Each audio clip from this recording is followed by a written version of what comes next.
ngerti dok, tapi apa boleh buat kita adalah negara si pitung ya.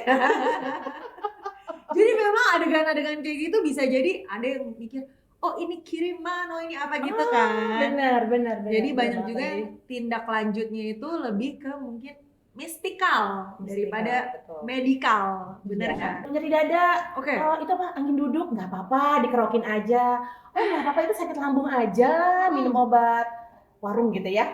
Atau misalnya kalau dia tiba-tiba ada pelo atau ada kelemahan anggota badan, oh dicucuk-cucuk itu loh. Kayak sebuah habit yang mungkin harusnya masyarakat tuh udah lebih paham dan lebih tahu lah kalau ada gejala-gejala kayak nyeri dada atau ada kelemahan anggota badan dan lain sebagainya itu bawa segera ke rumah sakit lah karena waktunya kan berjalan. Biar sahabat sehat bisa tahu seberapa sulitnya nih dok memilah pelayanan ini supaya tetap cepat tapi again tetap memanusiakan manusia.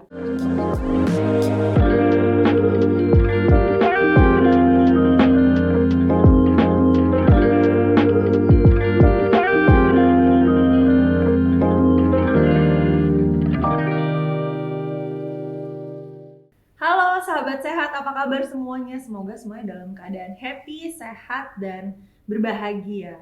Karena hari ini aku bahagia banget kedatangan tamu spesial, narasumber yang pasti sudah ahli di bidangnya, yaitu Dr. Wahyuni Dian Purwati, spesialis emergency. Kita sambut sama-sama dulu, udah ada di studio bareng-bareng kita. Dok, silakan dok, diperkenalkan.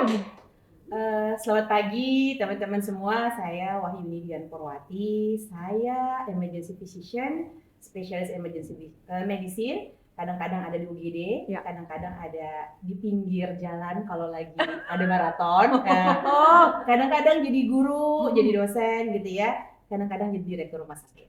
Oke, berarti kalau gitu kita nggak bahas emergency, kita bahas what's in my bag sekarang. Oh, bercanda. Oke dok, jadi ada di mana aja tadi dok? Coba satu, kadang-kadang di IGD, kadang-kadang behind the desk, kadang-kadang by the road, kadang-kadang behind the piring, and the glass, karena kita suka makan dan minum. Kadang-kadang aku masih pergi evakuasi kalau ada pasien. Oke. Kadang-kadang kalau pusat krisis butuh gitu ya, ada disaster, ya berangkat ke area disaster gitu lah. Sesuai kebutuhan. Oke, siap. Dok, hari ini kita mau ngebahas nih dok tentang layanan gawat darurat yang terintegrasi, especially untuk trauma dan stroke. Oke. Jeng gitu ya. Trauma dan stroke. Trauma mungkin nanti bisa dokter jelasin karena kayaknya definisi trauma di halayak umum takutnya kayak traumatis beda, atau apa gitu. Aku trauma. Padahal di dunia kesehatan trauma tuh ada definisi spesifiknya, mungkin nanti bisa dokter jelasin. Tapi sebelum kita masuk nih dok, kita ngomongin tentang layanan gawat darurat ini karena dokter spesialisasinya di emergency juga. Gini dok, jadi di Indonesia Raya ini sepertinya anggapan orang terhadap IGD tuh masih berbeda. Yang adalah biasanya IGD tuh dianggap sebagai tempat menunggu tindakan. Padahal di IGD itu adalah tempat yang sangat life saving, bener kan? Kayak proses penyelamatan yang berhubungan dengan yang berkejaran dengan waktu tuh terjadi di IGD. Sebenarnya nih dok, kalau di IGD itu seberapa sulit ngebangun sistem yang ngebuat kita bisa memilah-milih prioritas secara cepat tapi tetap manusiawi. Gimana dok? Hayo loh. Susah banget pertanyaannya. Karena ini adalah kegalauan yang terjadi di IGD setiap saat. Kayak dokternya harus menghadapi beberapa pasien yang semuanya kritis. Makanya di IGD ada triase ya teman-teman. Terus ada juga garis-garis yang warnanya beda-beda untuk membedakan tingkat emergensi dari masing-masing pasien. Nah, biar sahabat sehat bisa tahu seberapa sulitnya nih dok memilah pelayanan ini supaya tetap cepat tapi again tetap memanusiakan manusia. Monggo silahkan dok. Iya benar, jadi thank you dok. Jadi memang emergency department atau unit gawat darurat ini sedang mengalami dilematis gitu ya. Kalau kita lihat, karena seringkali itu overcrowded, pasiennya banyak banget gitu ya, walaupun ada rumah sakit yang masih sepi dan nggak begitu ramai ya. Tapi terutama kalau di rumah sakit pemerintah, ada layanan BPJS itu kan ramai banget. Jadi mau nggak mau kita tuh harus punya sebuah sistem untuk bisa memilih dan memilah pasien sesuai dengan kegawat daruratannya. Oke. Betul. Jadi dokter UGD, perawat UGD, staf UGD itu memang kita harus latih secara periodik supaya mereka itu tahu bagaimana mendahulukan yang lebih gawat darurat dibandingkan dengan yang lain.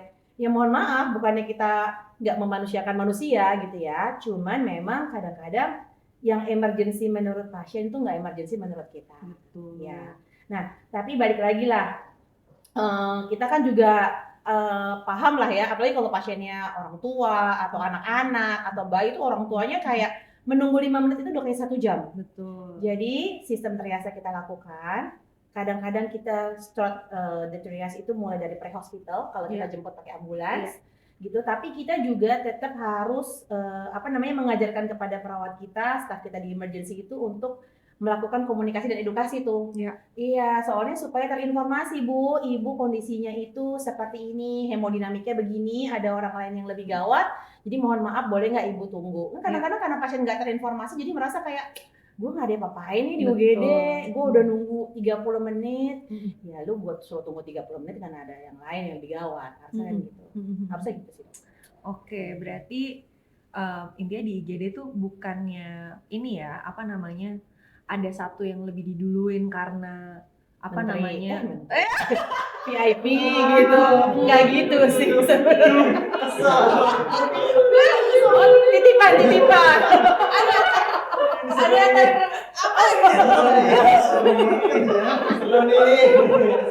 Tadi pengen ngomong karena cakep, karena manis, karena artis gitu. Ada lagi kemarin. Aduh, semalam jangan di-spill. Jangan di-spill ya. Mungkin karena gawat darurat kali, Dok. Iya, karena ada luka di tangan lah.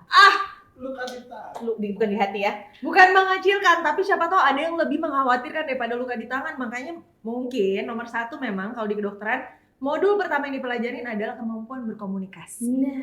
Jadi harus dikomunikasikan tuh keadaannya kayak, punten, luka ini tidak menyebabkan kematian. Jadi boleh ya tunggu sejam. Tidak life threatening gitu kan. Life threatening gitu. Jadi kurang lebih kalau di IGD memang yang dibutuhkan adalah pasien-pasiennya dikomunikasikan ya Dok. Gitu. Pengingat juga untuk tenakes untuk lebih sering mengkomunikasikan maksud dan tujuan daripada diasumsikan oleh pasien. Benar ya? Harus lebih bersabar. Harus lebih sabar dan mengerti bahwa pasien itu selalu merasa dia gawat darurat. Betul. Harus udah dikasih tahu dokter, ya dikasih tahu lagi. Benar. Ya itulah karena namanya juga hospitality dari kata pelayanan ya Dok. Jadi memang harus melayani. Ingat semua tenakes. Oke? Nah Dok, tadi kan kita mau ngomongin tentang layanan gawat darurat yang terintegrasi untuk trauma dan stroke. Kita ngomongin tadi bagaimana IGD biasanya beroperasi. Nah, tapi kalau kita ngomongin trauma dan stroke nih Dok, mungkin dokter bisa ngejelasin dulu trauma itu apa.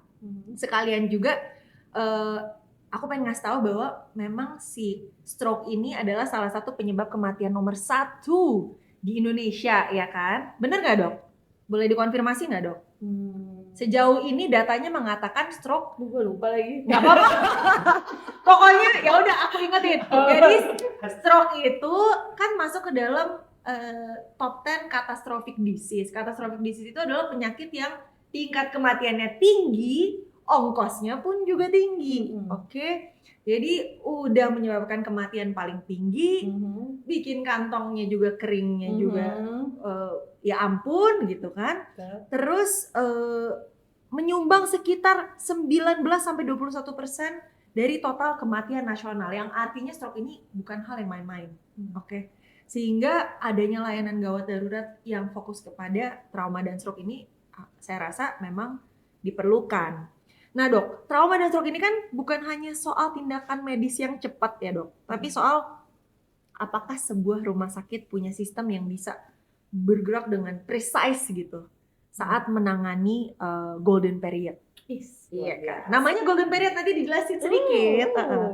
Nah, apakah Siloam Mampang punya alasan kenapa membangun kapabilitas dalam dua fokus ini yang adalah trauma dan stroke? Mau nggak dijelaskan?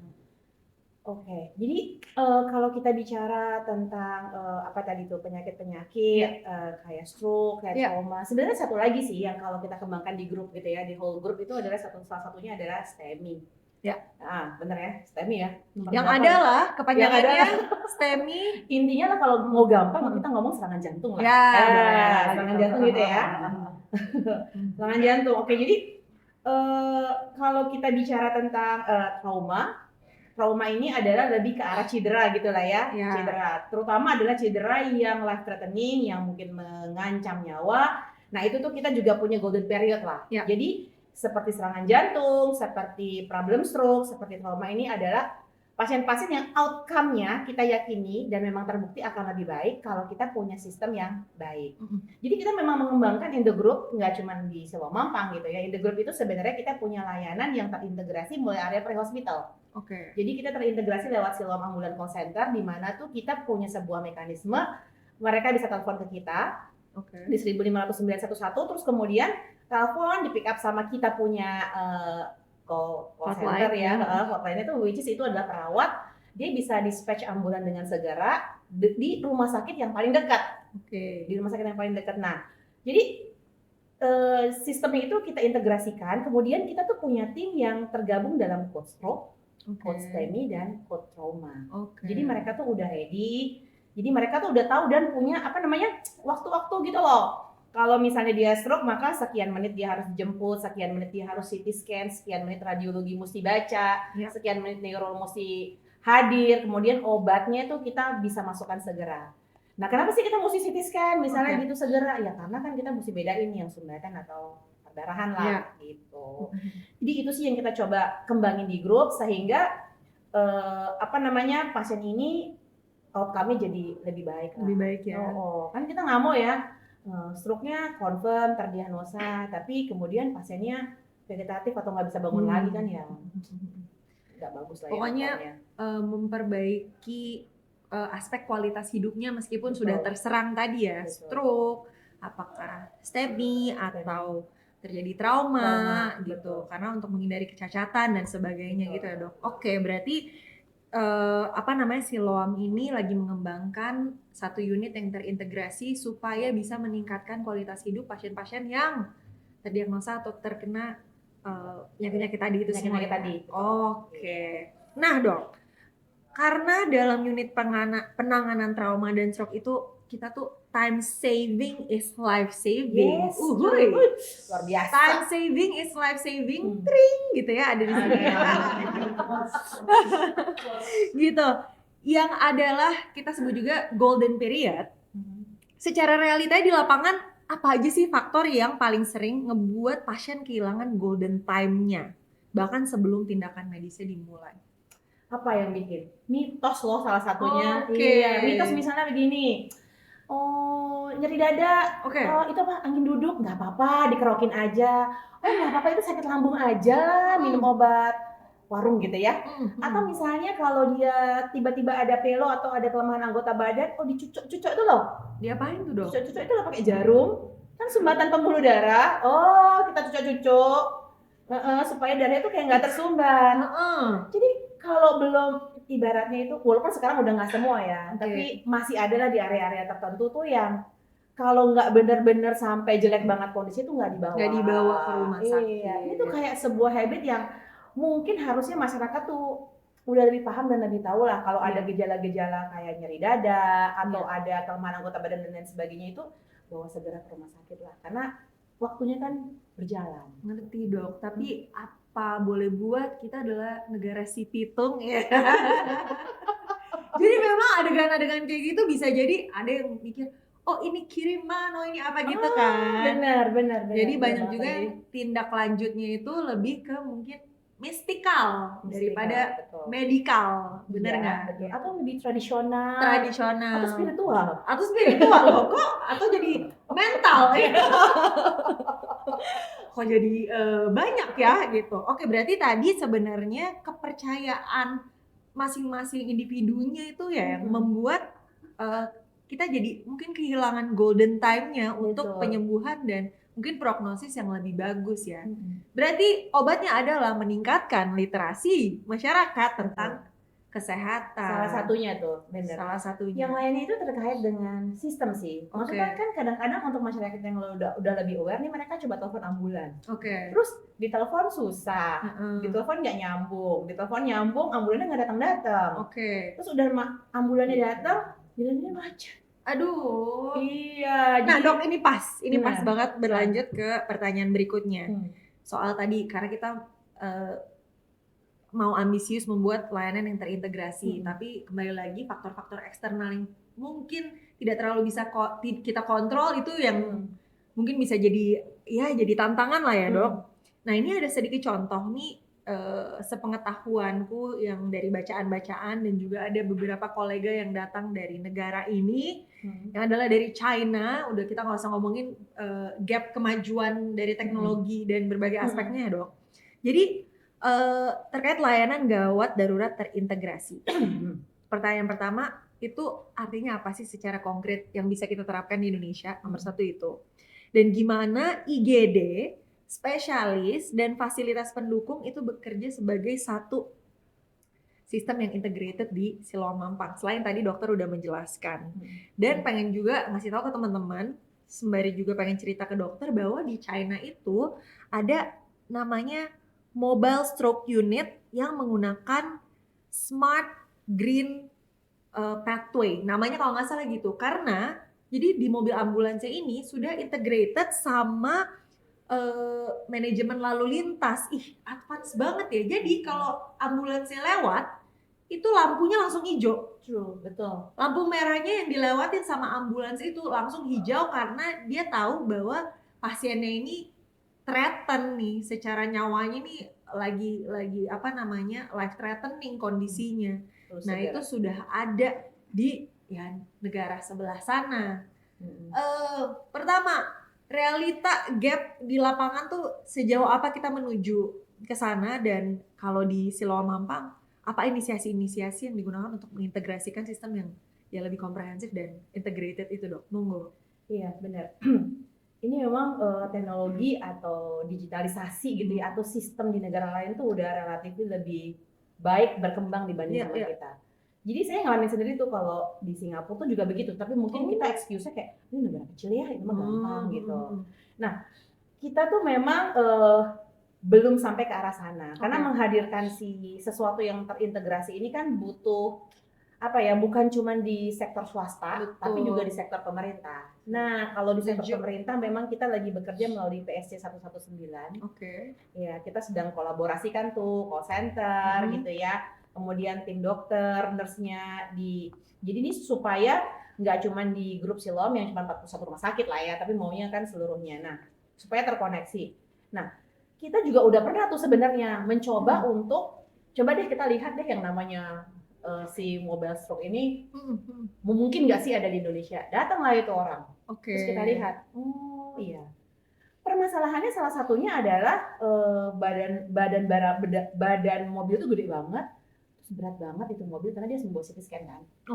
Iya, CT scan is inside. Jadi maksudnya tuh pasiennya bisa langsung kita jemput, terus kita masukkan ke dalam CT scan, dan the treatment itu bisa langsung di dalam. Banyak tindakan di mobil tuh udah dilakukan ya, di mobil ambulans ya. Nah, gitu. Nah, problemnya tuh kan sekarang si badan jalan kita itu muat atau enggak, dan kuat atau enggak, terambles lagi. Mana dong aspalnya? Nah, jadi akhirnya yang kita bisa lakukan adalah kita melakukan untuk sistem kita sendiri, di mana ambulans kita tuh udah dilengkapi dengan kecuali CT scan ya. Jadi kalau untuk serangan jantung kita udah bisa tuh rekam jantung, kemudian kita bisa we have a system untuk bisa connect langsung ke spesialis, kita bisa aktifkan code STEMI-nya, code stroke-nya. Oke.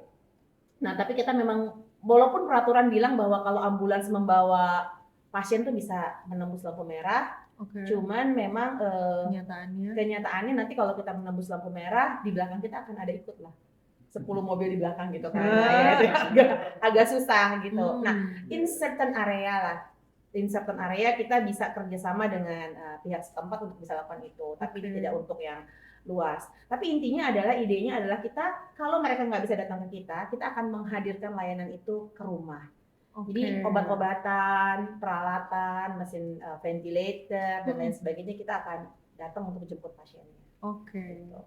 Berarti sebenarnya sebagai Vaskes di Indonesia kita sudah ada keinginan untuk belajar lah ya, tapi pada realita kenyataannya di lapangan ada banyak hal-hal yang mungkin juga jadi pertimbangan penting nih untuk mengadopsi technological advancement yang udah ada di luar gitu. Apakah bisa diaplikasikan di Indonesia dan sebagainya gitu kan. Nah, ngomong-ngomongin tentang transfer knowledge nih, Dok.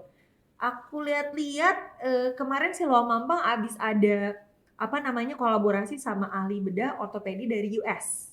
Kalau nggak salah ya, mau dijelaskan sedikit. Jadi ngebahas tentang robotic assisted surgery sama daycare surgery. Nah, bukan ngomongin tentang robotiknya, tapi ngomongin tentang kenapa sih penting bagi rumah sakit di Indonesia buat terus ngebuka diri terhadap transfer knowledge global seperti ini, meskipun penerapannya ya nggak bisa 100% lah ya. Iya, nggak bisa 100%. Gitu, Dok. Gimana? Jadi sebenarnya kalau dari sisi rumah sakit yang namanya inovasi itu sebenarnya adalah suatu keharusan. Ya, kalau kita mau kita mau outcome pasiennya bagus gitu ya, dan pasiennya nggak perlu jauh-jauh ke luar negeri, ya kita juga harus upgrade lah di dalam negeri. Jadi memang kalau kita bisa kirim dokter untuk belajar ke sana, dan kita kirim lah ya, bukan cuma dokter sih, dokter, perawat, fisioterapi, atau kalau misalnya ahlinya bisa datang ke sini, ya kita akan belajar dari mereka. Jadi kayak robotic surgery gitu ya, it's a kind of innovation lah, karena kita mau supaya outcome pasien tuh juga jadi lebih baik, lebih presisi gitu loh. Ya, jadi kan manusia itu terbatas. Ya bukan berarti terus kemudian robot akan mengambil alih semuanya, enggak juga. Nggak bisa lah, robot itu tetap cuma bisa membantu. Tapi intinya dengan bantuan robot itu kita bisa dapat presisi yang lebih baik, lebih minimal invasif gitu ya. Pasien jadi lebih nyaman lah, lebih minimal nyerinya, dan lebih bisa cepat lagi balik ke aktivitasnya. Kalau dia runner bisa balik cepat lari loh. Oke. Berarti Dok, sebenarnya dari segi apa ya? Saya pun masih bingung gitu. Persaingan di industri kesehatan ini kalau di Indonesia ya, apakah alkesnya, apakah orangnya, apakah mentalitas pasiennya yang mungkin belum terlalu tinggi literasi kesehatannya, atau apanya sih Dok yang gapnya tuh masih besar sebenarnya kalau menurut sudut pandang dokter sendiri? Kalau menurut saya itu combination dari combination semua of itu. everything ya. Iya, combination of everything lah. Soalnya kan kalau di tempat di luar negeri mungkin ya, yang beberapa kali saya ada posting atau pergi ke sana belajar gitu, karena memang kesadaran masyarakat lebih tinggi. Benar gitu ya, kesadaran masyarakat lebih tinggi, terus juga dukungan semua sektor lah, pemerintah dan swasta juga tuh lebih besar. Jadi mereka itu memang kayaknya nyawa itu memang satu nyawa hilang tuh sangat berharga. Jadi mereka tuh benar-benar mensupport perkembangan teknologi atau semua hal yang bisa mendukung supaya outcome pasien jadi lebih baik, patient safety lah intinya gitu. Oke. Berarti a combination of multisektoral lah ya sebenarnya tentang kemajuan si industri kesehatan ini sendiri. Nah Dok, untuk layanan gawat darurat sendiri, especially di stroke dan trauma, tren global apa yang menurut dokter tuh paling relevan untuk diadopsi di Indonesia at least 5 tahun ke depan maybe? Apa yang dokter mungkin ketahui setelah dokter berangkat ke US, apa kemana? Saya nggak ke US, jauh banget ya. Oh jauh, kirain atau kayak transfer knowledge dari mana? Apa yang menurut dokter tuh relevan untuk diadopsi di industri kesehatannya Indonesia? Jadi kalau di layanan gawat darurat itu sebenarnya yang bisa diadopsi mungkin tadi lah sebuah sistem yang terintegrasi mulai dari pre-hospital sampai di emergency. Termasuk salah satunya tadi bagaimana kita bisa mendispatch ambulan dengan gampang. Kemudian bagaimana layanan tuh kalau AED ada di mana-mana gitu kan. Jadi semua orang tuh tahu, bahkan di negara-negara kayak di Singapura itu AED-nya ada yang kita taruh di taksi, terus terconnect as a system. Atau ada orang-orang yang sudah mendaftar jadi provider, kalau ada orang yang kolaps di sekitarnya maka dia akan berbunyi nih, oh di sekitar lu ada yang cardiac arrest. Iya. Terus kemudian yang lain lagi adalah bagaimana EMR. EMR itu is connected dari hospital. Jadi kan kita tahu ya, supaya kita tahu nih background pasiennya ini apa sih, dia pernah dirawat di mana, dia sakit apa, udah pernah serangan stroke apa gitu, terus dia tercover insurance apa. Karena saya pernah tuh kalau di Di negara lain gitu ya kayak saya maunya ke rumah sakit A, nggak bisa. Oke. Karena lu serangan jantung dan yang paling dekat adalah rumah sakit B. Kalau lu nggak mau ke B, lu maunya tetap ke A, asuransi lu nggak akan cover. Nggak bisa cover. Iya, jadi yang kayak gitu. Tapi ini benar-benar ini sesuatu yang besar banget sih. Ngerti tantangan negara yang memiliki populasi sekitar hampir 300 juta. Kita per 2023 275 juta penduduk. Berapa persen yang datang ke emergency ya? Kamu gitu kan. Aduh. Hampir 300 juta penduduk dan sistem kesehatannya memang mungkin masih fragmented ya. Betul. Ada rumah sakit, ada klinik, ada macam-macam lah. Dan memang betul. itu usaha yang mau dilakukan sama dokter dan grup Siloam juga adalah mengintegrasikan layanan yang adalah bagian kecil dari banyak sekali layanan di dunia medis ya dok. Gitu. Jadi selaku tenaga kesehatan dan mungkin teman-teman yang mungkin juga ada di dalam dunia kesehatan, industri kesehatan, mungkin pesannya adalah untuk sama-sama terus semangat memajukan industri kesehatan di Indonesia supaya lebih banyak nyawa terselamatkan, kualitas hidup juga terus meningkat. Nah dok, pertanyaan terakhir nih dok, bagaimana cara membuat kok deg-degan ya? Boleh pas gak nih? Membuat gudeg enggak bercanda. Aduh, Indomie bisa. Gini dok, kalau misalkan diminta mendefinisikan ulang apa arti rumah sakit yang baik, wah kayak pertanyaan Putri Indonesia. Iya, kayak Putri Indonesia. Aduh. Apabila diminta mendefinisikan ulang arti rumah sakit yang baik dalam satu kalimat, kira-kira apa itu dok? Satu kalimat ya, nggak boleh satu paragraf. Boleh. Satu buku juga boleh. Hati kita di sini.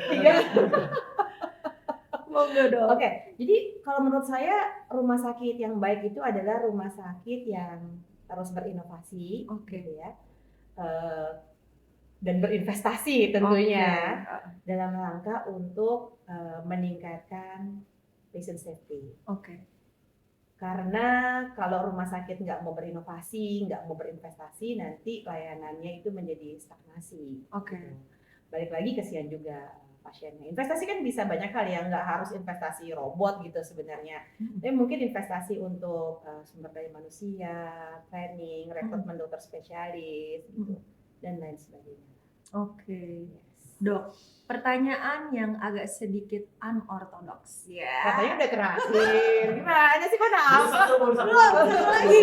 Ini pertanyaan pribadi soalnya. Oke, gimana? Jadi datang dari seseorang yang benar-benar sangat antusias dan passionate di preventive health.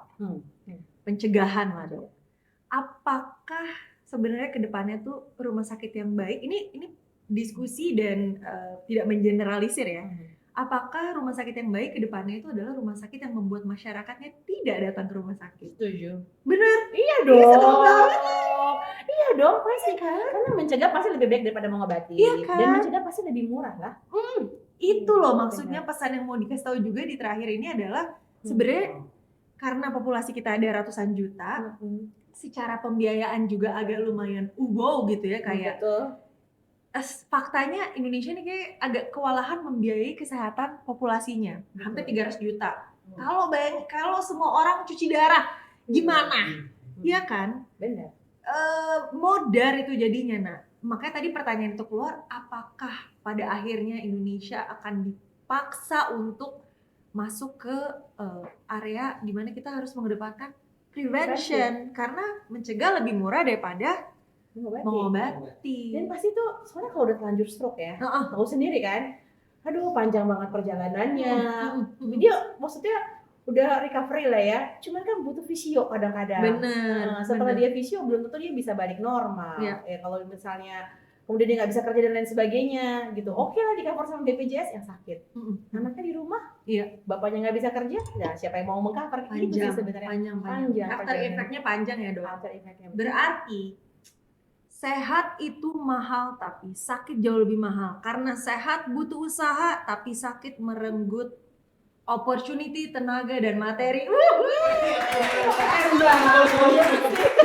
Ya ampun gak direkam tadi sama timku. Aduh.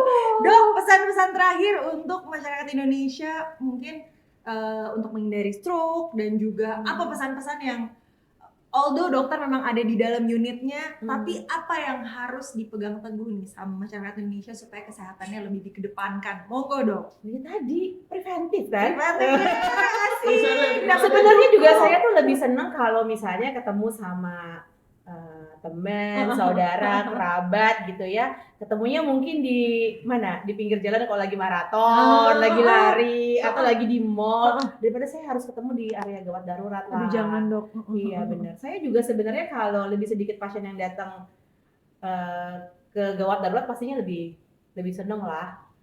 Supaya saya bisa tidur dengan lebih nyenyak. Meskipun ada konflik batin antara menjadi bagian dari manajerial dan direksi dan juga sebagai dokter. Iya benar. Itu sebuah fakta loh, tapi itu pertanyaan yang agak sulit dijawab sebetulnya, kayak konflik batin apa yang terjadi apabila ada keadaan-keadaan yang harus menimbang A dan B, benar ya dok? True, itu betul. disimpan dalam hati aja. Ya udah dok, thank you banget Terima waktunya kasih, hari ya. ini. Semoga kita dipertemukan bukan di unit gawat darurat ya dok, kita dipertemukan pas kita lagi maraton 10K atau mungkin half marathon atau full marathon dimanapun kita berada dalam keadaan sehat. Sekali lagi sahabat sehat semuanya, tepuk tangan dulu buat dokter. Sampai jumpa di One Day Podcast episode yang berikutnya. Bye bye.